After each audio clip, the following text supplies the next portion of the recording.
말씀의 제목을 따라 해보겠습니다. 우리를 축복으로 이끄는 절제. 말씀의 은혜 받으시기를 축복합니다. 절제는 신성한 성품 중에 하나입니다. 성도는 신성한 성품에 참여하는 자입니다. 우리 베드로후서 1장 4절을 같이 읽어보겠습니다. 시작. 이로써 그 보배롭고 지극히 큰 약속을 우리에게 주사 이 약속으로 말미암아 너희가 정욕 때문에 세상에서 썩어질 것을 피하여 신성한 성품에 참여하는 자가 되게 하려 하셨느니라. 아멘.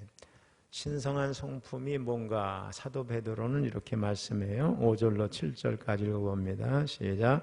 그러므로 너희가 더욱 힘써 너희 믿음의 덕을, 덕의 지식을, 지식의 절제를, 절제의 인내를, 인내의 경건을, 경건의 형제 우애를, 형제 우애의 사랑을 더하라.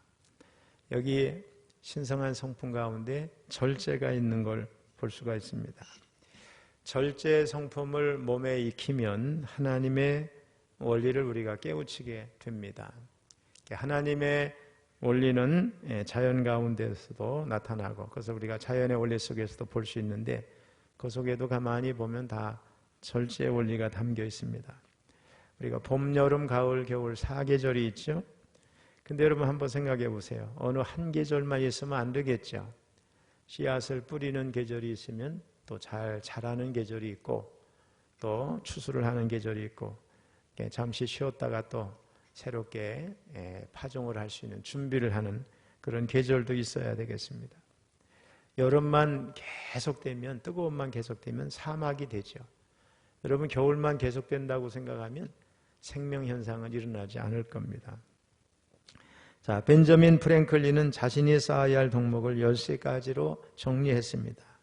절제, 침묵, 질서, 결단, 전략, 근면, 진실, 정의, 중용, 청결, 침착, 순결, 겸손. 이렇게 하지 13가지 덕목을 정해놓고 이 사람은 이걸 잘 실천했는데, 여기 보면 절제가 13가지 덕목 가운데 첫 번째 나오는 걸 우리가 볼 수 있습니다. 절제는 생명과도 같아요. 아담과 하와가 저지른 원죄의 뿌리는 절제를 하지 못한 데 있습니다. 하나님이 허락하지 않으신 선악과를 따먹음으로 죄를 범했습니다. 그 죄의 뿌리를 가만히 보면 무절제가 있었습니다. 그들이 절제를 했더라면 자유와 행복과 영생을 영원히 빼앗기지 않았을 거예요. 자신의 위치를 모르고 하나님처럼 되려는 교만, 그것은 무질서, 무절제였고 그 결과는 죄의 삭은 사망. 무절제가 생명을 빼앗아간 것입니다. 예수님이 광야에서 마귀에게 받으신 시험은 욕망과 탐욕에 관한 시험이셨어요. 결국 절제에 관한 시험이라고 할 수가 있는데, 배고플 때 돌로 떡을 만드는 시험, 또 성전 꼭대기에서 뛰어내려서 스타가 되라, 이런 시험이죠. 천하만국과 영광을 순식간에 얻으라는 시험. 곧 절제를 하는지 못하는지에 대한 시험이라고 볼 수 있어요. 첫째 아담은 이 시험에 실패를 해서 원죄를 가져와 가지고 우리 인간을 하나님과 분리되게 했고, 둘째 아담으로 오신 예수님은 이 시험에 성공해서 죄의 문제를 해결하고 우리 인간에게 생명을 가져오셨어요. 자, 그러면 생명과도 같은 절제가 뭘까? 절제는 자기를 다스리는 거예요. 특별히 마음을 다스리는 것을 의미합니다. 오늘 잠언 16장 32절은 제 좌우명이에요. 이 좌우명을 풀어본 거예요. 여러분에도 은혜가 있기를 바랍니다. 우리 16절을 다시 한번 32절 읽어봅니다. 노하기를 더디하는 자는 용사보다 낫고 자기의 마음을 다스리려는 자는 성을 빼앗는 자보다 나으니라. 참된 지혜는 자신의 마음을 제어하는 지혜입니다. 25장 18절. 자기의 마음을 제어하지 아니하는 자는 성읍이 무너지고 성벽이 없는 것과 같으니라. 우리 인생은 가장 가까운 데 있는 것을 어떻게 다스리냐에 따라 결정이 됩니다. 가장 가까운 데 있는 것이 우리의 마음이죠. 모든 것이 마음에서 결정이 됩니다. 마음은 동전의 양면처럼 부정적인 면도 있고 긍정적인 면도 있어요. 자, 마음에 대한 부정적인 면을 한번 예레미야 17장 9절을 보겠습니다. 시작. 만물보다 거짓되고 심히 부패한 것은 마음이라 누가 능히 이를 알리오마는. 반면에 인간의 마음은 잘 가꾸면 하나님의 활동 무대가 돼요. 우리가 유명한 말씀이죠. 잠언 4장 23절 읽어봅니다. 시작. 모든 지킬 만한 것 중에 더욱 네 마음을 지키라. 생명의 근원이 이에서 남이니라. 온유한 마음, 또 겸손한 마음, 부드러운 마음, 지혜로운 마음은 보화와 같아요. 모든 아름다운 언어, 상상력, 지혜, 총명, 아이디어, 긍휼, 자비, 사랑, 이게 다 우리 마음에서 나옵니다. 자, 오늘 본문 잠언 16장 32절을 가지고서 본문에서 마음을 다스린다는 게 뭔가 제가 몇 가지로 한번 같이 생각해 보기를 원합니다. 마음을 다스린다는 건 첫 번째로 생각을 다스린다는 거예요. 마음은 생각을 받아서 역사를 합니다. 사탄이 가룟 유다의 마음속에 예수님을 팔려는 생각을 집어넣었다고 성경은 말씀해요. 가룟 유다가 그 생각을 받아들이는 순간 그의 인생은 비참해졌어요. 생각을 다스린다는 것은 생각을 분별하는 것이죠. 분별한 다음에 좋은 생각을 선택하는 겁니다. 우리가 선택한 생각이 우리 마음속에 머무르게 되고 그것에 따라 행동의 결과가 달라집니다. 마음을 다스린다는 건 생각을 다스린다는 거예요. 생각을 선택하는 것이 우리의 미래를 선택하는 거예요. 따라서 생각하는 훈련을 해야 되고 그 생각을 우리는 예수님께 굴복시켜야 될 줄로 믿습니다. 마음을 다스리는 게 첫 번째로 뭐예요? 생각을 다스리는 거예요. 자, 로마서 8장 6절 읽어봅니다. 시작. 육신의 생각은 사망이요 영의 생각은 생명과 평안이니라. 여러분 생각을 잘 다스리길 바랍니다. 그러니까 생각이 들어올 때 여러분이 바른 것을 선택하고 그것에 따라 내가 행동하게 해야지 옳지 않은 생각을 선택하면 마음을 다스릴 수가 없어요. 두 번째로 마음을 다스리는 건 따라해보세요. 욕망을 다스리는 것이다. 마음은 욕망에 따라 움직입니다. 욕망에는 좋은 욕망도 있고 나쁜 욕망도 있어요. 좋은 욕망은 의욕이죠. 먹고 싶은 욕망, 또 의미 있는 일을 성취하고 싶은 욕망, 행복해지고 싶은 욕망, 훌륭한 사람이 되고 싶은 욕망, 또 하나님께 영광을 돌리고 싶은 욕망이 있어요. 나쁜 욕망은 잘못된 욕심, 탐욕이죠. 죄가 되고 우리 인생을 파괴하는 뿌리가 다 잘못된 욕심입니다. 초등학교 때 어떤 우리 500원 그때 이렇게 하나님 앞에 50원인가요? 10원인가 옛날에 100원도 드리고 500원도 드리고 주일학교 때 지금은 교회학교라고 하지만은 예배드리면서 암송을 했던 거예요. 야고보서 1장 15절 우리 한번 읽어봅니다. 시작. 욕심이 잉태한 즉 죄를 낳고 죄가 장성한 즉 사망을 낳느니라. 나쁜 욕망이 얘가 아담과 하와죠. 선악과를 따먹고 싶은 욕망인데 절제하지 못해서 하나님과 분리되고 타락을 하게 됐어요. 성경에 보면은 아간의 탐심이 나오죠. 탐하지 말아야 할 물건을 탐합니다. 그래서 자신뿐만 아니라 온 가족, 이스라엘 전체를 고통스럽게 하고 결국 심판당해서 비참하게 죽게 됩니다. 자, 여호수아 7장 21절, 24절, 25절을 읽어봅니다. 시작. 내가 노력한 물건 중에 시날산의 아름다운 외투 한 벌과 은 200세겔과 그 무게가 50세겔 되는 금덩이 하나를 보고 탐내어 가졌나이다.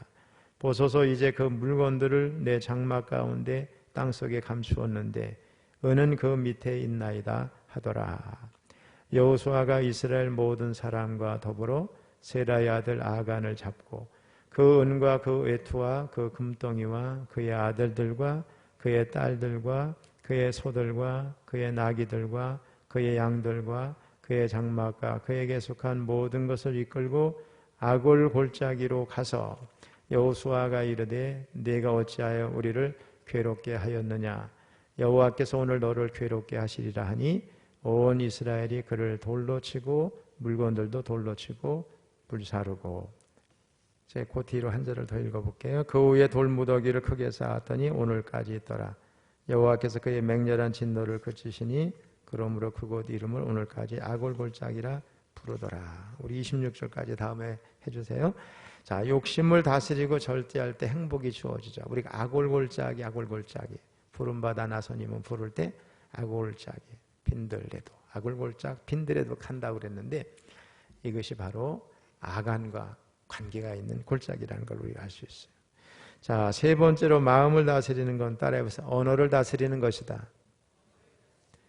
네, 오늘 이게 제 좌우명이거든요. 잠언 16장 32절을 제가 푸른 거니까 여러분에게 도움이 되기를 바라요. 마음을 다스리는 거는 세 번째로 뭘 다스려요? 언어를 다스리는 거예요. 마음은 언어를 담은 그릇이에요. 예수님은 마음에 가득한 것을 입으로 말한다고 가르쳤어요. 저도 저 집사람이 늘 저에게 경계해요. 제가 어떤 생각에 붙들려 있으면 여보 그거 언젠가 다른 사람에게 나가면 안 되잖아. 조심하라. 자, 누가복음 6장 45절을 읽어봅니다. 시작. 선한 사람은 마음에 쌓은 선에서 선을 내고 악한 자는 그 쌓은 악에서 악을 내나니 이는 마음에 가득한 것을 입으로 말함이니라. 마음에는 언어를 담는 그릇 항아리가 있어요. 그죠? 언어를 담은 그릇이죠. 구약의 성막 지성소에는 법궤가 있는데 그 법궤에는 만나를 담은 항아리가 있죠. 만나가 뭐예요? 말씀이죠. 하나님의 말씀이에요. 언어가 담겨 있어요. 우리 마음의 항아리에 어떤 언어를 담느냐에 따라 우리의 미래가 결정이 됩니다. 우리의 가치는 마음의 그릇에 무엇을 담느냐에 따라 결정이 됩니다. 자, 여러분과 저와의 존재는 이미 결정이 됐어요. 우리는 주님을 만나서 십자가상에서 우리의 죄의 문제를 해결하시고 우리를 용서해 주시고 하나님의 자녀 삼아 주셨으니까 우리는 하나님의 자녀가 됐고 그의 자녀니까 사랑받는 존재가 됐어요. 할렐루야. 분명하죠? 그래서 우리의 존재 가치를 현실의 삶 속에서 드러내기 위해서 언어를 잘 선택해야 된다. 여러분의 언어가 여러분의 미래고 여러분이 잘 사용하는 언어가 여러분 자녀의 미래예요. 살아오면서 제가 지금 돌아보면 그게 맞는 것 같아요. 언어를 어떻게 사용할까? 우리가 심는 언어에 따라 우리의 미래가 결정되기 때문에 말을 할 때마다 씨앗을 심는 것처럼 해야 돼요. 그 다음에 말을 아껴야 돼요. 말의 가치를 아는 사람은 말을 아낄 줄 알아요. 말의 능력을 아는 사람은 함부로 말하지 아니하고 말을 절제합니다. 말을 다스리는 것은 침묵을 훈련하는 거죠. 중요한 말, 사람을 살리는 말, 미래의 삶 속에 이루어지기를 원하는 말은 해야 돼요. 근데 함부로 말을 쏟아내는 사람은 어리석은 사람이에요. 말이 그 사람의 미래 환경을 만들기 때문에 그렇습니다. 말에도 심고 거두는 법칙이 적용이 됩니다. 원망하면 원망하는 환경을, 악한 말을 하면 악한 것을, 비판하면 비판을 거두게 됩니다. 부메랑이야. 인생은 부메랑이에요. 내가 던진 것을 도로 받게 돼요. 부메랑 아시죠, 여러분? 팍 날려버리면 쫙 돌면서 다시 오잖아요. 우리는 감사하고 칭찬하고 남을 윤택해야 하는 말을 해야 될 줄로 믿습니다. 우리 베드로전서 3장 9절로 11절 읽어봅니다. 시작. 악을 악으로 욕을 욕으로 갚지 말고 도리어 복을 빌라. 이를 위하여 너희가 부르심을 받았으니 이는 복을 이어받게 하려 하심이라. 그러므로 생명을 사랑하고 좋은 날 보기를 원하는 자는 혀를 금하여 악한 말을 그치며 그 입술로 거짓을 말하지 말고 악에서 떠나 선을 행하고 화평을 구하며 그것을 따르라. 마지막으로 마음을 다스리는 것은 네 번째 뭐냐? 따라해보세요. 분노를 다스리는 것이다. 그렇습니다. 마음을 다스리는 것은 마음의 감정을 다스리는 거예요. 그 중에서 가장 조심스럽게 다스려야 할 게 분노죠. 마음에서 일어나는 분노를 잘못 다스리면 마음의 평정도 깨지고 우리 마음의 고요함이 다 깨져버려요. 분노를 잘못 다스리면 마음을 관리하기가 힘들어집니다. 언어가 거칠어지고 극단적이 돼요. 극단적인 생각과 언어 그리고 행동을 하게 됩니다. 제가 어렸을 때 저 시골에서 잠깐 살았어요. 저희 아버지가 이제 거기 직장도 연암대학이라고 있는데 그 근처에 이제 그 성안에 가면 있어요. 근데 저 어릴 때 친구가 감룡이라고 있어서 감룡이. 이 감룡이가 어느 날 그 옛날에는 시골에 그 이제 중심에 가게 하나가 있었거든요. 다른 건 잘 안 되고 가게가 하나가 있었어, 큰 게. 근데 거기서 무슨 물건을 훔쳤다고 그 주인이 소문을 냈어요. 그러니까 이게 엄청난 상처가 됐죠. 그러니까 이제 분노하게 된 거죠. 그래서 자기의 결백을 증명하려고, 그렇게 하면 안 되는데 초등학생이 아버지의 농장이냐, 저기 논이죠, 논. 그 밭도 있고 그런데 거기 건물이, 가건물이 하나 있었는데 거기 가가지고서 농약을 먹었어요. 그래가지고 막 소문이 났는데 너무 마음이 아픈 거예요. 그 농약을 맞고 얼마나 고통스러운지 옛날에 문에다 창호지를 발랐잖아요. 손톱으로 그걸 다 긁어내고 거기서 죽어 있었어요. 저희가 어렸을 때 받았던 충격이 굉장히 커요. 근데 거기서 끝난 게 아니에요. 그 동생이 있었어요. 2살 아래. 그 동생이 그 가게 주인에게 또 분노하면서 형의 결백을 말하지 않으면 나도 죽겠다, 이렇게 나온 거예요. 근데 주인이 좀, 그 사람이 어린아이가 그렇게 죽었으니 설사 뭐 사실인지는 모르겠지만은 좀 그랬으면 좋은데, 그러지 않으니까 그 아들도, 둘째 아들도 똑같이 거기 가서 죽었어요. 이게 형제가 죽은 거죠. 이게 되게 충격적인 사건이었어요. 그 아버지가 뭐 지금은 50대가 되면 이제 머리가 시지만 그때는 젊은 날이었던 것 같아요. 40대도 안 돼. 머리가 다 쉬어가지고 실성한 사람처럼 다녔던 그런 모습을 지금도 저희 부모님과 모두가 다 기억할 정도로 엄청난 아주 충격적인 사건이었죠. 여러분, 이런 극단적인 생각, 언어, 행동, 이게 분노를 잘못 다스릴 때 오는 거죠. 분노를 다스리면 인생을 다스리는 것이 되는 거예요. 잠언 16장 32절을 제가 한문 성경에서 제 인생 계획의 파일에 옮겨다 놨는데, 불경력, 발로적, 승과 용사, 치복기심적, 강요치성, 노하기를 더디하는 자 용사보다 낫고 자기의 마음을 다스리는 자는 성을 빼앗는 자보다 나으니라. 노하기를 더디하는 사람은 또 슬기로운 사람이에요. 잠언 19장 11절 읽어봅니다. 시작. 노하기를 더디하는 것이 사람의 슬기요 허물을 용서하는 것이 자기의 영광이니라. 근데 우리가 성경을 읽을 때 주의해야 될 게 있어요. 노하기를 더디하라 그랬지 노하지 말라 그런 건 아니죠. 분노도 하나님이 주신 감정이죠. 그러니까 분노 중에는 의분도 있어요. 그죠? 의분도 있죠. 거룩한 분노가 있어요.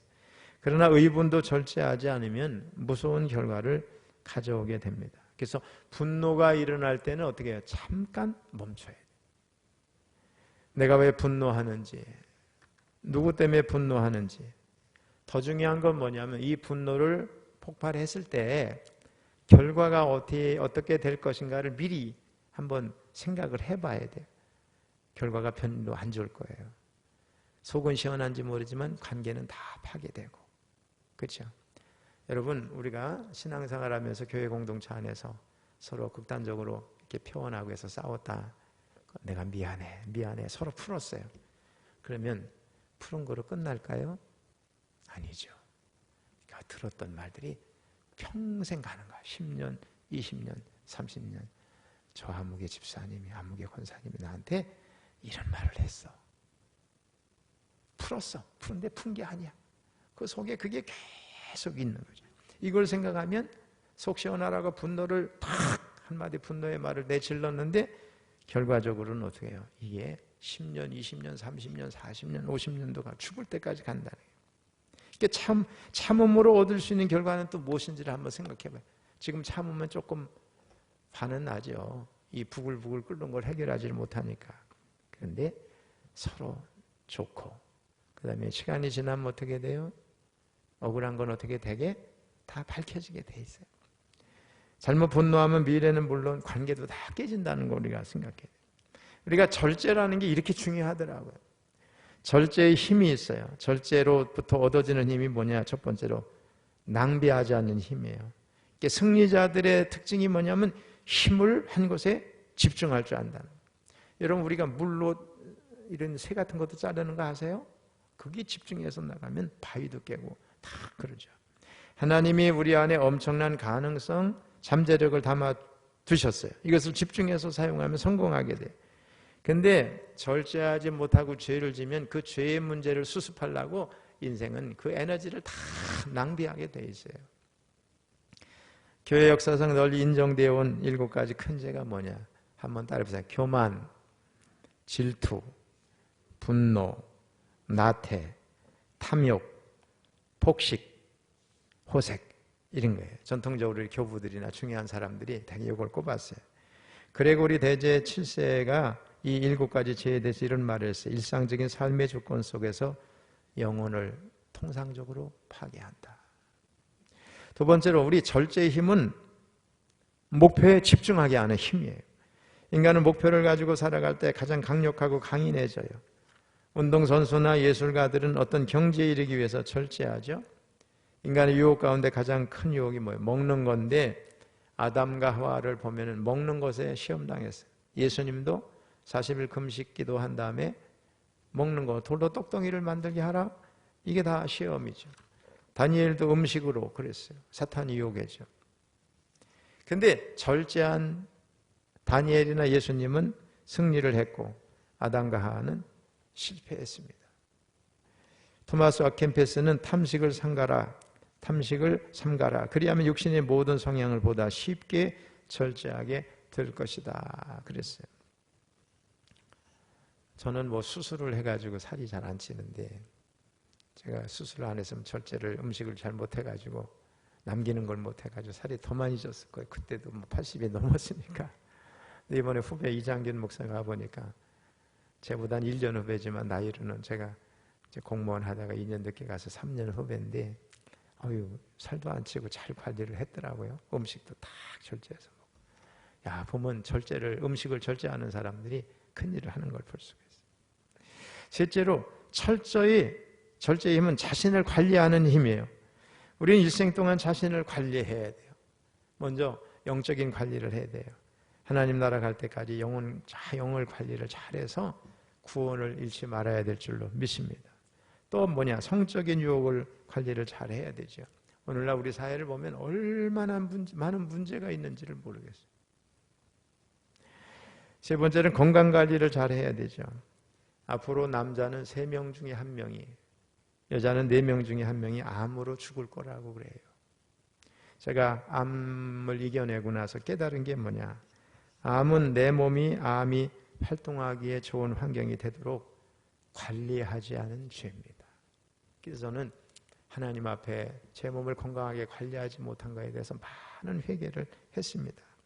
암이 견디지 못하는 환경이 뭐냐? 좋은 공기예요. 철원 이런 데 살아야 돼. 그죠? 좋은 물, 좋은 음식, 운동, 또 따뜻한 몸, 담백한 음식. 단 음식은 안 돼요. 저는 단 거를 이제 거의 안 먹으려고 그러는데, 숙면, 스트레스 없는 평강한 몸, 또 과로하지 않는 거죠. 제가 이걸 잘 못하는데, 그래서 삶 속에 절제의 힘이 우리에게 필요한 겁니다. 자, 결론적으로 말씀드립니다. 절제는 우리를 축복으로 이끌어줍니다. 하나님은 절제 속에 놀라운 축복을 담아 두셨어요. 사랑과 행복의 비결이 절제 안에 있어요. 절제는 아름다운 성품이에요. 절제를 어떻게 우리 인격 속에 형성할 수 있겠는가? 절제는 내 힘으로 안 됩니다. 그래서 절제는 성령의 9가지 열매예요. 열매 가운데 하나예요. 성령의 도우심이 필요하다는 거예요. 자, 우리 갈라디아서 5장 22절, 23절 읽어봅니다. 시작. 오직 성령의 열매는 사랑과 희락과 화평과 오래 참음과 자비와 양성과 충성과 23절 온유와 절제니 이 같은 것을 금지할 법이 없느니라. 아멘. 사랑, 희락, 화평, 오래 참음, 자비, 양성, 충성, 온유, 마지막에 뭐예요? 절제. 이 모든 9가지 열매의 마지막이 절제. 사랑도 희락도 너무 지나치게 미친 듯이 막 웃으면 어떻게 해요? 기뻐하고 그러면 미쳤다 그러죠? 다 절제가 돼요. 사랑도 선을 넘으면 안 돼요. 사랑, 희락, 화평. 그죠? 화평이라고 해서 뭐든지 나는 참아야지 그러면 바보 취급당하죠. 오래 참음, 자비, 양선, 남에게 베푸는 것도 절제가 필요하죠. 집에 있는 거 같이 식구들하고 먹고 살아야 할까지 다 주면 안 되겠죠. 뭐든지 절제가 필요한 거죠. 충성, 온유, 절제 다 적당한 절제가 다 필요한 거죠. 거짓된 것에 충성하면 안 되잖아요. 이게 마지막 절제. 성령의 9가지 험의 마지막이 절제예요. 영성의 최고 봉이에요. 모든 것이 절제가 필요해요. 절제를 통해 절제 속에 하나님이 감추어 두신 놀라운 축복들을 다 다스려가면서 복을 누리는 저와 여러분 될 수 있기를 주님의 이름으로 축복합니다. 우리 한번 잠언 16장 32절을 다시 한번 읽어보겠습니다. 시작. 노하기를 더디하는 자는 용사보다 낫고 자기의 마음을 다스리는 자는 성을 빼앗는 자보다 나으니라. 제가 철도고등학교를 졸업하고 공무원, 국가공무원으로 처음 발령을 받은 게 원주의 중앙선에 이렇게 가다 보면 간현이라는 유원지가 있는 역이 있어요. 거기에 이제 처음으로 이제 발령을 받았어요. 그리고 참 열심히 이제 믿음 생활에서 그 간현감리에 열심히 나가서 학생들도 가르치고, 그때 처음 전도사로 오신 분이 구자경 목사님이라고, 이번에 은퇴하세요. 우리 서울 연세대학교 창천감리교회 담임이고, 우리 교회에 갈라진 엘림교회니까 그때는 철원중앙이라고 그러죠. 이대 목사님, 이 철원 엘림교회에서 최고의 목사님으로 꼽더라고요. 구자경 목사님. 열심히 신앙생활을 했어요. 그리고 나서 얼마 후에 용산역으로 발령을 받았어요.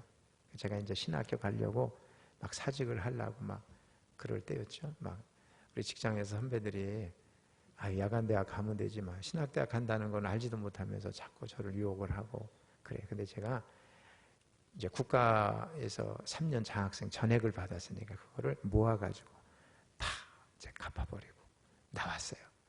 나오고 나서 잠깐 공부하기 전에 성경을 내가 일독하리라. 그리고 성경을 창세기부터 쫙 읽었는데, 그때는 전부 성경이 세로로 돼 있었고 빨간 빨간 색연필로 이렇게 칠하는 게 우리 흔했어요, 어른들도. 그래서 저도 그거 가지고 줄을 긋는데 잠언 16장 32절 이 부분에 딱 왔는데, 이게 나를 위해 주신 말씀처럼 확 다가오는 거예요. 나도 이 좀 다혈질적인 요소가 있는데, 노하기를 더디하는 자는 용사보다 낫고 자기의 마음을 다스리는 자는 성을 빼앗는 자보다 나으니라.